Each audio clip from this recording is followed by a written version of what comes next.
Hello everyone, সেদিন ছিল শিবরাত্রির দিন। তো সকাল সকাল উঠে একদম চান টান করে চলে এসেছি ঠাকুর ঘরে। আর ঠাকুর ঘরে এসে দেখো এখানে বাটা সাজিয়ে নিয়েছি, কারণ যাব হচ্ছে মন্দিরে।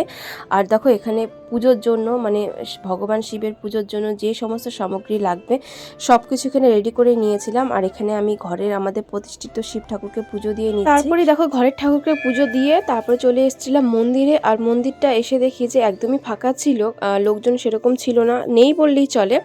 আমি ছিলাম একদম ফাঁকায় ফাঁকায়, আমি জল ঢেলেছি। আর একটু আমি যেহেতু লেটে গিয়েছি সেই জন্য লোক ছিল না। আমার পরে হয়তো অনেক মানুষ গিয়েছিল, কিন্তু এসে দেখি একদমই ফাঁকা ছিল। তো শান্তি মতো একদম মনের মতো করে আমি এখানে দেখো জল ঢালতে পেরেছি বাবার মাথায়।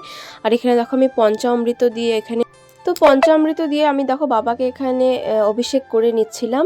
আর লাস্টে গঙ্গা জল ঢেলেছিলাম। এরপরে দেখো আমি বাবাকে ত্রিকুণ্ড লাগাচ্ছি। এটা হচ্ছে, আর যেটা দিয়ে আমি বাবাকে ত্রিকুণ্ড লাগিয়েছিলাম সেটা হচ্ছে অষ্টগন্ধা।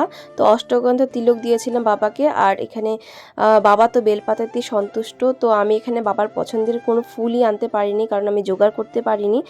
আর আমার কাছে যে ফুলগুলো ছিল সেই ফুল দিয়ে আমি এখানে বাবাকে পুজো করেছিলাম। আর বাবা তো আমাদের থেকে কিছু চায় না, শুধুমাত্র একটু জল আর একটা বেলপাতাতে তিনি তুষ্ট হয়ে যান।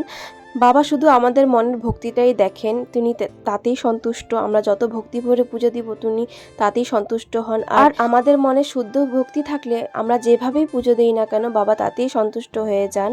আর জানো তো, সব সামগ্রী দিয়ে পুজো করার পরও যদি মন্দিরে যাওয়ার পথে কোনো কিছু নিতে ভুলে যাও বা কোনো কিছু বাবার পুজোয় কমতি রয়ে যায়, তাহলেই মনে করবে যে বাবা তোমার পূজাটা গ্রহণ করেছে। এটা আমার শোনা কথা। পাশেই ছিল মা শীতলার মন্দির, তো আমি সেখানেও পুজো দিয়েছিলাম। তো সেই ভিডিওটা এই পর্যন্তই, দেখা হচ্ছে নেক্সট কোনো ভিডিওতে।